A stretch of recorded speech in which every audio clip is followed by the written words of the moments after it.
सध्या नुकताच पाऊस पडून झालेला आहे। संध्याकाळच्या ह्या जवळपास 7:15 वाजलेले आहेत, परंतु ढगाच्या रिफ्लेक्शनमुळं आज 4 जून इलेक्शनचा पण रिझल्ट लागला आणि मगाशीच खूप जोरात पाऊस झाला। तर सध्या रस्त्यावर पाणी साचलेले दिसत आहे आणि असे एकदम बेस्ट वातावरण दिसायला आहे। तर एक ॲम्ब्युलन्सचा पण आवाज येतो आहे तिकडे, बहुतेक काहीतरी ॲक्सिडेंट वगैरे झालेला आहे। पण जर निसर्गाचं जर वातावरण बघितलं तर एकदम पांढरं शुभ्र आणि वेगळेच क्वालिटीचं वातावरण दिसत आहे। हा कलर, ह्या बिल्डिंग, पण हे ट्रॅफिकच्या गोंगाटामुळे काय कळणार झालं एवढं तिथं ट्रॅफिक व्हायला आताच। तर या सर्व बिल्डिंगमध्ये लोक काय राहायला आलेले नाहीत, परंतु ज्यावेळेस ते राहायला येतील त्यावेळेस तर काय होईल काय नाही।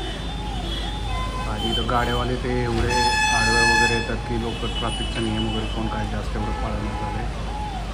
तर इथं सिग्नल वगैरे नक्कीच बसवावं लागेल आणि इथे बघू शकते खूप मोठी बिल्डिंग होणार आहे। तर त्याचं हे सुरू आहे आणि इकडच्या साईडला ते कन्स्ट्रक्शन वगैरे बनवायला सुरुवात आहे।